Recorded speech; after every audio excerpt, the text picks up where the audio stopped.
All right, so today I'll be talking about generative AI with Redis, LangChain, and OpenAI. Particularly, we're going to be diving into, from the bottom up, how we're going to build a solution with these three components to have a sort of dialogue-based e-commerce shopping experience.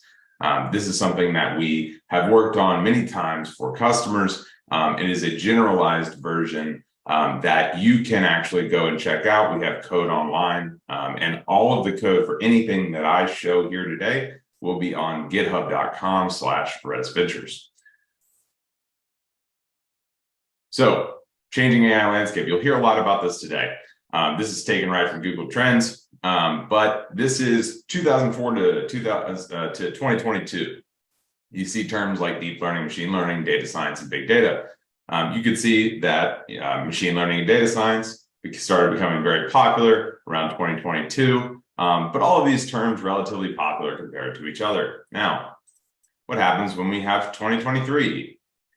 Well, if you add 2023 essentially to now, ChatGPT and OpenAI make those terms look unimportant. This is a very interesting trend. I like to say that this is because we had a very practical and non-technical productive use case for AI that was available to the masses. I'm not even sure if OpenAI actually thought that ChatGPT was going to be as successful as it has been. But I think one thing that made it so successful was the availability and the approachability of that solution, and how many problems it actually solves for people on a daily basis. I know people that are writers that use it for editing. And I know people that are, all types of different sales even that use it to create content. And so this generative AI solution is really powerful. But using it for your own solutions in your own company can be a different story. So that's what we're going to be talking about today.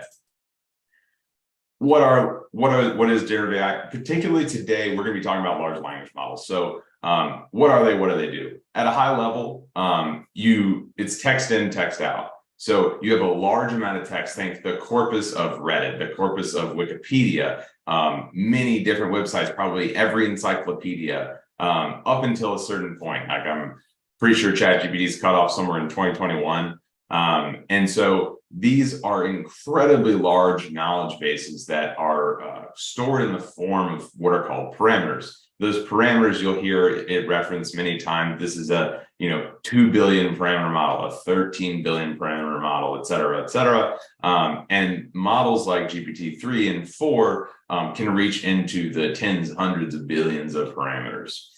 Those parameters are what actually enable it to remember specific semantic representations. And we're going to dive into that. But one thing that you can do with those specific semantic representations is something called Vector Similarity Search. Those representations, they are vectors. Like if you go back to third grade and you're in your geometry class and you have two vectors, you can calculate the distance between those two vectors. That is, and hence their similarity. We'll get into a little bit of how that particular solution is used as an external knowledge base for things like ChatGPT that had a cutoff in 2021. So if I need ChatGPT to notice, something that's not necessarily in 2021, that exercise, that practice can be done, and that is in the form of something called a vector database that we'll talk about. And there are a lot of different use cases for these solutions. So you can see translation, sentiment analysis. Honestly, they're incredibly flexible. So they're general purpose. It's like when GPUs were used for graphics processing, and then we started calling them GPUs because of the many different things that they could be used for. That is a similar sense of how large language models have been able to be what are called instruction tuned. You are able to provide them an instruction like, you are now a salesperson, write an outbound for some sequence, or you are now an editor, edit this passage. That instruction-based methodology is also something we use today with a framework called LangChain, which you see there in the application development side on the left. There are a bunch of different providers in this space, but OpenAI is obviously the one you hear the most about. But Hugging Face is like the GitHub of said models, and Cohere is another version that provides many different aspects like multilingual content that's really important as well. So I mentioned vector similarity search, and I'm going to get into this, but I wanted to talk specifically to this. What are vector embeddings? So you might say, okay, how do we go from large language models to vector embeddings? Well, I mentioned that vector similarity search. Vector similarity search is that process of being able to use the semantic representations of a large language model, search through them for specific things that you may need for a large language model. This will become clear as I go through this presentation. But for now, we're going to be talking about that process of vector similarity search. So these vector embeddings, what they are it's the semantic representation in the case of a large language model, a text model. But they can represent a lot of different types of unstructured data. It doesn't have to be text. It could be audio, it could be images, it could be video even, and they're usually highly dimensional. So it's a list of numbers, it's a vector, but each of those numbers is a dimension that has a very high importance when it comes to the actual representation of what that model believes about said input. So you put, let's call it an image in some cases, into a model, and then right in the middle of that model, you extract that representation. And that representation is essentially what sometimes called a latent space, but is a vector embedding in this case.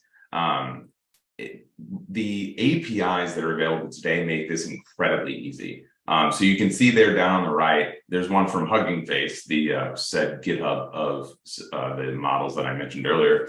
And you can see 3 examples. You don't have to be an AI expert. And this is one thing that I said earlier about the availability of these solutions. You don't have to be an AI expert to write those 5 lines of Python.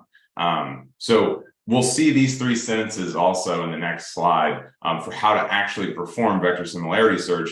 But that process that you see down the right is taking 3 sentences, unstructured data, and it is encoding them into vector embeddings. And I'll explain how you actually use this in a vector similarity search. So let's say we have those 3 sentences. Today is a sunny day.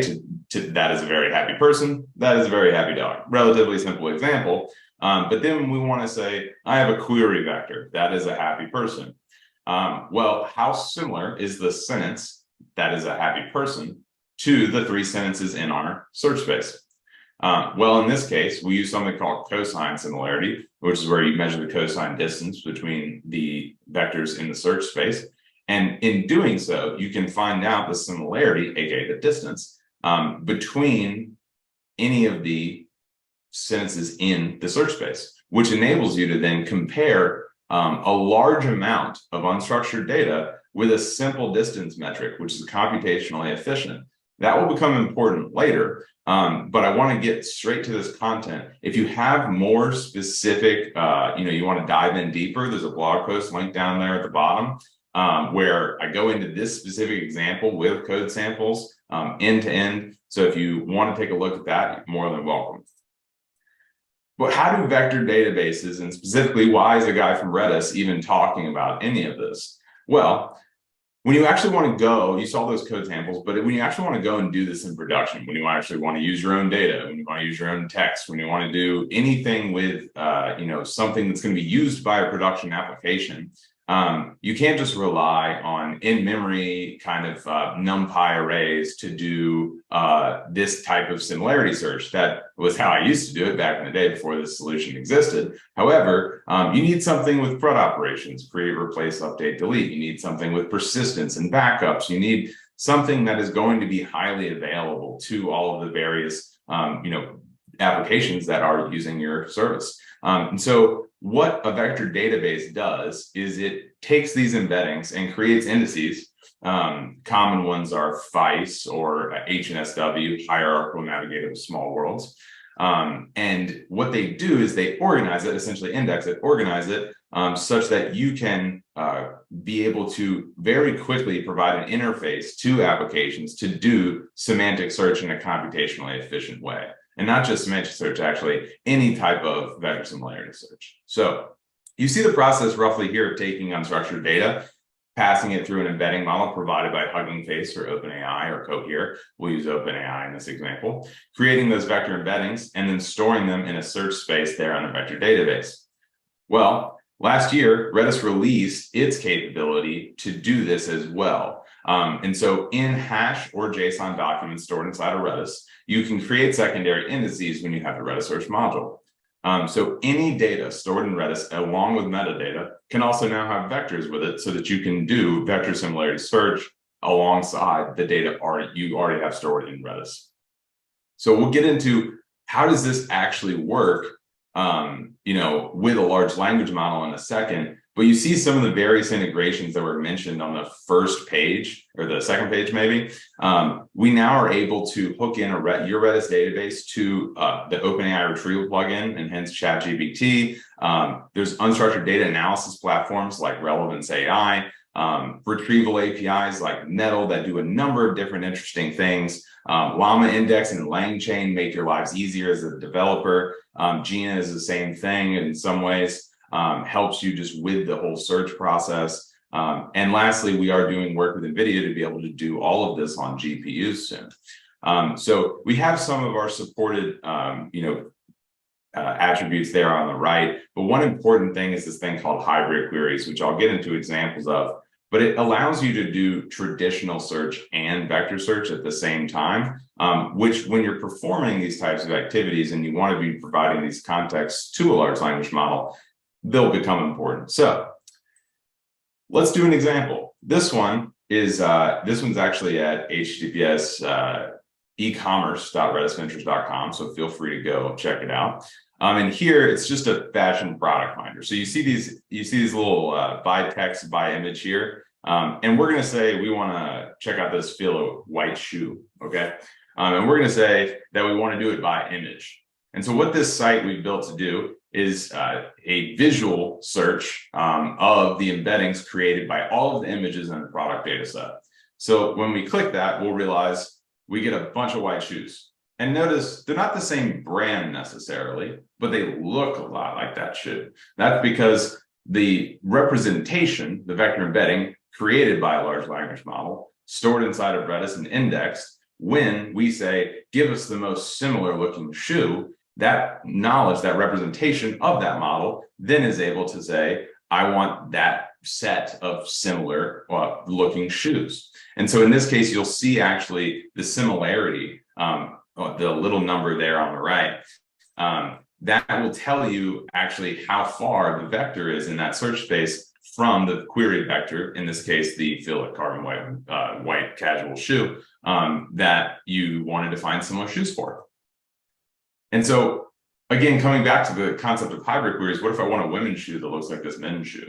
So what you can do is do hybrid queries. This is a tag filter, but say I wanted to still look for that fillet shoe, but I wanted it something similar in a women's shoe. I could also then do the exact same search. You'll notice the scores are lower because it's asking what women's shoe looks like this men's shoe. So the distance is going to be further, but it still finds shoes that look roughly like that shoe. And that's, again, because of the ability of these models to be able to say, that is what this shoe looks like.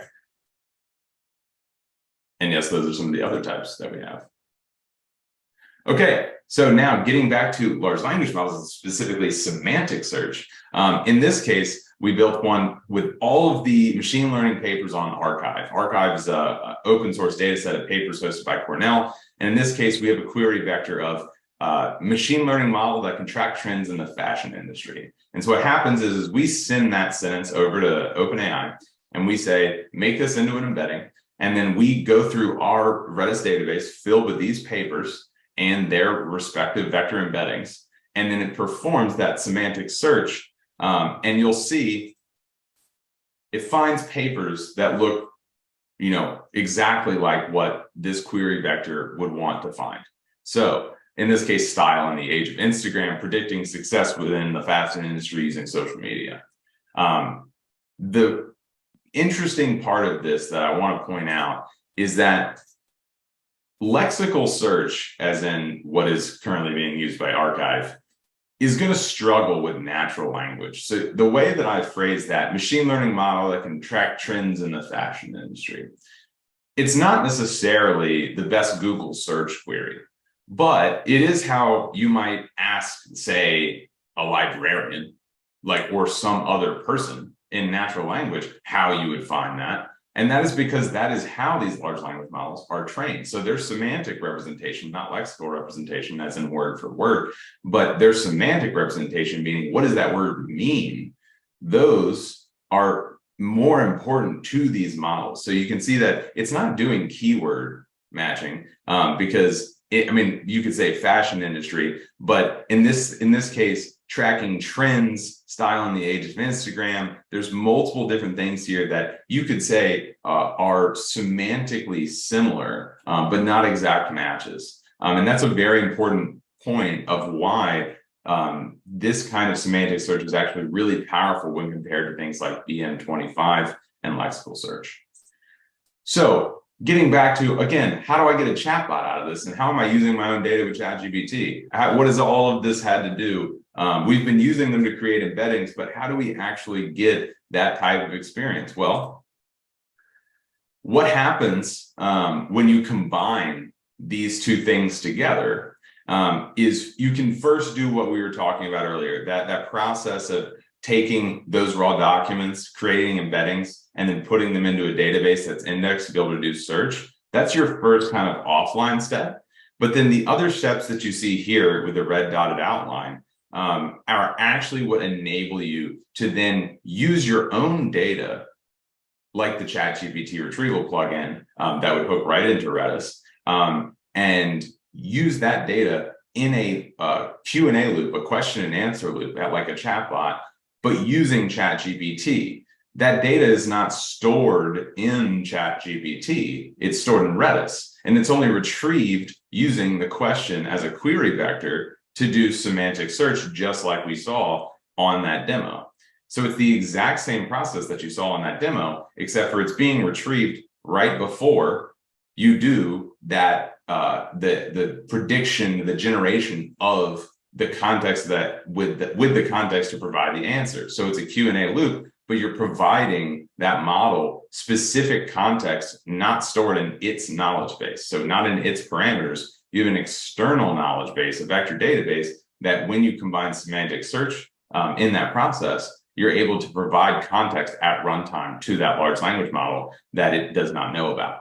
And so that is how these vector databases like Redis are used in conjunction with large language models like ChatGPT. This is cheaper and faster than fine tuning. You can have real-time updates. It updates in milliseconds, and you can have sensitive data stored there as it's not in the model's parameters. So it will not generate something with it unless something like reinforcement learning to human feedback is used, which you can always turn off in the context of private settings for large language models. If you want to check out a specific code base for this, again, github.com/RedisVentures, Redis, a LangChain chatbot. But I'll take you quickly through, again, how this would work step by step. So first, just like we showed earlier, product text, reviews, descriptions, something about that product. And then we are going to then feed that to the OpenAI API, the ADA model, specifically ADA 002, the embedding model. That is going to give us text vectors, semantic vectors, and those are going to go into the database, get indexed by Redis using FLAT or HNSW. Once we have that, we're going to say some application backend in this case, let's call it Fast API. We are going to be able to then have that backend connect to Redis and to a large language model like the OpenAI API. Once we have some type of logic in an application backend to be able to connect those two things and pass a semantic search result to a large language model like OpenAI, we need a methodology of actually connecting and or chaining those two things together. This is where LangChain comes in.